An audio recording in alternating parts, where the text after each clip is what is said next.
আমি কিছু কথা বলবো আজকে পড়াশোনা নিয়ে। আমাদের গার্জেনদের কি করা উচিত। আমরা যে ভাইরা এখন মাধ্যমিকে পড়ছি তাদের কি করা উচিত, এবং কি কি নিয়ে পড়াশোনা করলে কোথায় যাওয়া যায়, কোন কেরিয়ার পাথ নিয়ে পড়লে, কি নিয়ে পড়লে কি হবে ফিউচারে, এসব নিয়ে কিছু কথা বলবো। ওয়ান বাই ওয়ান বলবো, তোমরা শুনো। আমি কিছু দেখাতে চাই তোমরাকে। আমার পিপিটি বানিয়েছি, স্লাইডটাতেও আছে কেরিয়ার পাথ, কী কী নিয়ে পড়লে কী কী পড়াশোনা করা যায়, কোথায় যাওয়া যায়, কী কী নিয়ে পড়লে ভালো হবে, কেমন করে পড়তে হবে, এসব নিয়ে। সো বেসিক্যালি আমাদের আমি তিনটে দিকের কথা বলবো: সায়েন্স ব্যাকগ্রাউন্ড, কমার্স আর আর্টস। সো আমি বেশিরভাগ কথা বলবো যারা এখন মাধ্যমিকে পড়ছে তাদের কি করা উচিত। তাদেরকে এখন থেকেই ভেবে নেওয়া উচিত আমি কী নিয়ে পড়াশোনা করব, সায়েন্স নিয়ে না আর্টস নিয়ে না কমার্স নিয়ে। এই মাধ্যমিকেই ভেবে নেওয়া উচিত। এই মাধ্যমিক থেকে ভালো করে স্টার্ট করতে হবে পড়াশোনা। আমাদের গার্জেনকেও, যারা গার্জেন আছে আমাদের, যাদের ছেলেপিলে পড়াশোনা করছে স্কুল কলেজ স্কুলে, কোনো মিশনে, কোনো প্রতিষ্ঠাতে, তাদেরকেও এখন থেকে ধ্যান দেওয়া উচিত। লক্ষ্য রাখতে হবে ছেলেপিলে কী করছে, কেমন পড়াশোনা করছে এই ব্যাপারে। তো আমি এই ব্যাপারে কিছু বলবো, কিছু ডিটেলসে বলবো। ভিডিও হয়তো লম্বাও হতে পারে। সো আমি সায়েন্স, কমার্স, আর্টস আর্টস নিয়ে কিছু কথা বলবো। তুমি মাধ্যমিক দেওয়ার পর তুমি কী নিবা, এসব নিয়ে, কী নিয়ে পড়াশোনা করলে কী কী লাইন বেশি আছে, কোন দিকে পড়াশোনা করলে বেশি ভালো হবে, আমি এসব কিছু বলবো। ধরো তুমি যদি সায়েন্স নাও, মাধ্যমিকের পরে সায়েন্স নিয়ে তুমি ভর্তি হলা স্কুলে, তো সায়েন্সের ক্ষেত্রে কি বলো তো, তুমি প্রচুর লাইন পেয়ে যাবা। সায়েন্স একটা তোমার মাস্টার রুট হিসাবে কাজ করবে। সায়েন্স থেকে তুমি যে কোনো লাইনে যেতে পারো। সায়েন্স নিলে তুমি ইঞ্জিনিয়ার হবা, সায়েন্স নিলে তুমি ডক্টর হবা, সায়েন্স নিলে তুমি ফার্মাসি করতে পারবা, নার্স করতে পারবা, তুমি আর্কিটেকচার হতে পারবা, তুমি বহুত কিছু হতে পারবা সায়েন্সের ক্ষেত্রে। তুমি কমার্সের ক্ষেত্রে বেশিরভাগ এটা কি বলতো, ভোকেশনাল সাইডে থেকে এসে কমার্স করে, এটা সবসময় তোমার ফাইন্যান্স, টাকা পয়সা রিলেটেড পড়াশোনা হয়। যারা চ্যাটার অ্যাকাউন্ট হয় তারা সায়েন্স, তারা কমার্স নিয়ে পড়ে যায়।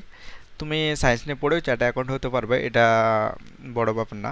কিন্তু কমার্স লাইন যারা ছোটো থেকেই পড়ে, 12 থেকে কমার্স সিলেক্ট করে, তারা ওই ফাইন্যান্স নিয়েই রিলেটেড, টাকা পয়সা নিয়ে পড়াশোনা করতে হয়। এই লাইনটাও আছে। আর আর্টসের ক্ষেত্রে কি বলতো, যারা আর্টস নেয়, এটা একটা limited line as compare science stream, commerce stream.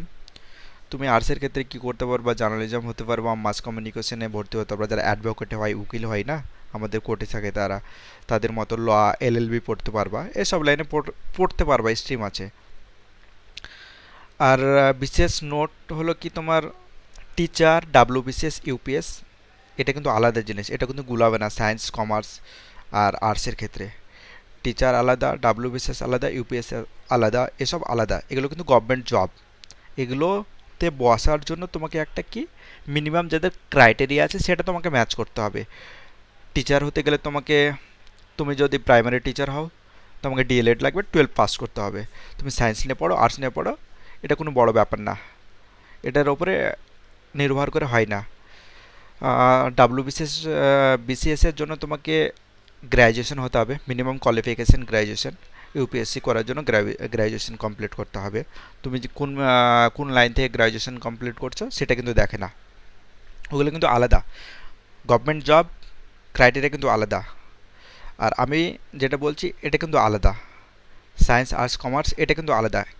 এটা এটা আমি বলছি কী লাইনে পড়াশোনা করলে কী কী অপরচুনিটি তুমি পাবা, কী কী লাইনে তুমি যেতে পারো, এসবের কথা। সায়েন্সের ক্ষেত্রে একটু ম্যাক্সিমাম লাইন আছে, তুমি সব লাইনে যেতে পারো। আর্টসের ক্ষেত্রে একটু লিমিটেড, কমার্সের ক্ষেত্রেও লিমিটেড। তুমি সায়েন্স থেকে যে কোনো লাইনে যেতে পারো না, কিন্তু তুমি না সরি, তুমি আর্টস থেকে যে কোনো লাইনে যেতে পারবে না, কিন্তু তুমি কমার্স থেকে সব লাইনে যেতে পারবা, সব কিছু হতে পারবা, সব কিছু হওয়া যায় সায়েন্স থেকে। আমি এখন কিছু কথা বলবো যারা 10th এখন মাধ্যমিকে পড়াশোনা করছে, 9 10-এ, আর গার্জেনদের ব্যাপারে কিছু কথা বলবো। তোমার ছেলে কে তুমি মিশনে ভর্তি করে দিয়েছো, কোনো ইনস্টিটিউশনে ভর্তি করে দিয়েছো, কোচিং সেন্টারে ভর্তি করে দিয়েছো বলে তুমি ছেড়ে দিয়েছো, এটা কিন্তু না। তোমাকে ফিডব্যাক নিতে হবে। কোন স্কুলে কোথায় তুমি ভর্তি করেছো, কোচিং সেন্টারে কোথায় ভর্তি করেছো, কোন সংস্থাতে তুমি ভর্তি করেছো, সেখান থেকে তোমাকে ফিডব্যাক নিতে হবে। মান্থলি ফিডব্যাক নিতে হবে, কোয়ার্টারলি ফিডব্যাক নিতে হবে, 3 মাস পর, 4 মাস পর পর ফোন করে হোক বা গিয়ে হোক, ওখানে গিয়ে তোমাকে ফিডব্যাক নিতে হবে তোমার ছেলে কেমন পড়াশোনা করছে। তোমার ছেলের সাবজেক্ট ওয়াইজ ফিডব্যাক নিতে হবে, কোন সাবজেক্টে দুর্বল, উইক, সেই সাবজেক্টে এখন থেকে তোমাকে জোর দিতে হবে, ওকে বলে জোর দেওয়াতে হবে। শুধু ভর্তি করে দিলাম বলে আমার হয়ে গেল, এটা কিন্তু না। ওইভাবে ছেলেপিলেরা তাদের ভিত শক্তি হয় না। অনেক সময় বলে না, এত পড়াশোনা করেছে তবুও জব পাই না কেন, এই কারণে জব পাই না। সে ফাঁকি মেরে পড়ছে না কি করে পড়ছে তুমি বুঝতে পারছে না, ছেলেও বুঝতে পারছে না, কিছুই বুঝতে পারে না। একটা সময় এসে ভাবছে আমাকে এটা করতে হবে, তখন চাকরির জন্য প্রিপারেশন নাই, বা নিটের জন্য প্রিপারেশন নাই, ডাব্লিউবিসিএস এর জন্য প্রিপারেশন নাই, ইঞ্জিনিয়ারিংয়ের জন্য প্রিপারেশন নাই। তখন প্রিপারেশন যখন নিতে যায় তখন তাকে অনেক কিছু পড়তে হয়, তার অনেক কিছু অজানা থাকে, তাকে সেইগুলো আবার ক্লিয়ার করতে করতে অনেক টাইম লেগে যায়, প্রচুর টাইম লেগে যায়। তখন তখন আর হয় না, অনেক বয়স চলে যায়, অনেক সময় চলে যায়, আর একঘেয়েমি হয়ে পড়ে। তো যারা মাধ্যমিকে পড়ছে তারাকে বলবো এখনই তোমাকে এখনই ভেবে নিতে হবে তুমি কোন লাইনে পড়াশোনা করবে, তুমি কি হতে চাও, তোমার ড্রিম যেটা আছে তোমাকে এখনই সিলেক্ট করতে হবে। তুমি ডক্টর হতে চাও, তুমি ইঞ্জিনিয়ার হতে চাও, না তুমি টিচার হতে চাও, না তুমি আরও যেগুলো লাইন্স আছে সেগুলো হতে চাও। তোমাকে এখনই এখনই ডিসাইড করতে হবে তোমার ড্রিম, তোমার ফিউচার ড্রিমস, তুমি কি হবা। এখন থেকে তুমি যদি ডিসাইড করে ওই সাবজেক্টের ওপরে ওই লাইনে পড়াশোনা করো, তুমি সাকসেস হয়ে যাবে তাড়াতাড়ি, তোমাকে কেউ আটকাবে না। কিন্তু তুমি উচ্চ মাধ্যমিক দেওয়ার পর ভাবো যে আমার নাম্বার ভালো এসছে, তা আমি মেডিকেলের কোচিং নেবো, নিটের কোচিং নেবো, ইঞ্জিনিয়ারিংয়ের কোচিং নেবো। তখন তুমি কোচিংয়ে চলে গেলে তোমার নাম্বার দেখে, রেজাল্ট দেখে।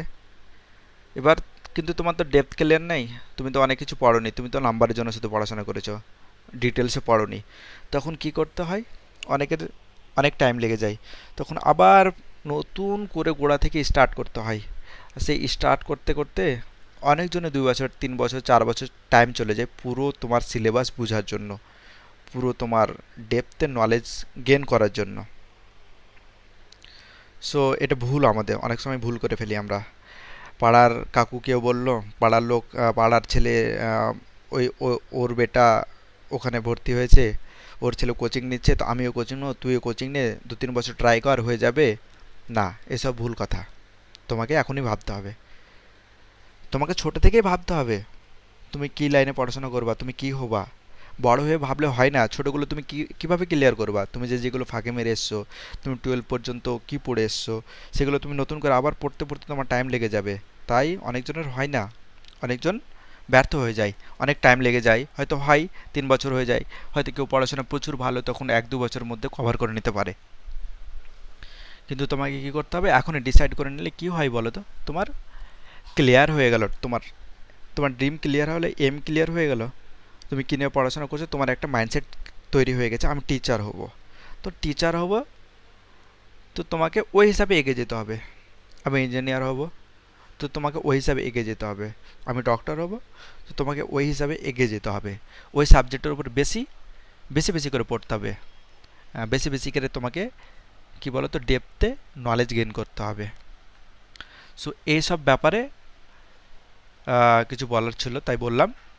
আর আমাদের যারা প্যারেন্টস, বাবা মা আছে, যাদের ছেলেপেলে এখন পড়ছে, তারাকে ওই একটাই কথা আমার, তোমাকে ফিডব্যাক নিতে হবে মান্থলি, 3 মাস পরে হোক, 2 মাস পরে হোক, ফিডব্যাক নিতে হবে সাবজেক্ট ওয়াইজ, কোন সাবজেক্টে কেমন নাম্বার পাচ্ছে, কোন সাবজেক্টে কেমন পড়াশোনা হচ্ছে, পড়াশোনায় কেমন, কোথায় দুর্বল, তোমাকে এখন থেকেই ওই ওই পার্টগুলো, ওই জায়গাগুলো ঠিক করে নিতে হবে, এখন থেকে ঠিক করতে হবে, বড় হয়ে ঠিক করা যায় না। বড় করে বড় হয়ে কি বলো তো, বড় হয়ে অনেক তোমার সিলেবাস বেড়ে যায়, অনেক পড়াশোনা বেড়ে যায়, তো ছোট জিনিসগুলো ওই গ্যাপটা আর পূরণ হয় না, ওই গ্যাপ পূরণ হয় না বলেই আমাদের অনেক জায়গায় আমরা আটকে যাই। সো আমরা এই ব্যাপারে ধ্যান দেবো একটু, আর এভাবে যদি এগিয়ে চলি তো আমাদের সাকসেস কিন্তু তাড়াতাড়ি অ্যাচিভ হয়ে যায়। থ্যাংক ইউ, সবাই ভালো থাকো, সুস্থ থাকো। আর একটা কথা হলো কি, remember, success is not about which stream you choose, but how much dedication you put into it. Success তোমার কোনো সময় কি বলো তো নির্ধারণ হয় না যে তুমি এই সাবজেক্ট নিয়ে পড়াশোনা করেছো, তুমি সায়েন্স নিয়ে পড়াশোনা, আর্টস করেছো, তুমি কমার্স করেছো, তুমি পড়েছো বলে তুমি পেয়ে যাবে, এটা হয় না। বাট কি বলো তো, তুমি কতটা ডেডিকেশন দিচ্ছ, কতটা তুমি পড়াশোনা করছো, কতটা খাটছো, এর ওপরে নির্ভর করে হয়। বাস এটাই, থ্যাংক ইউ।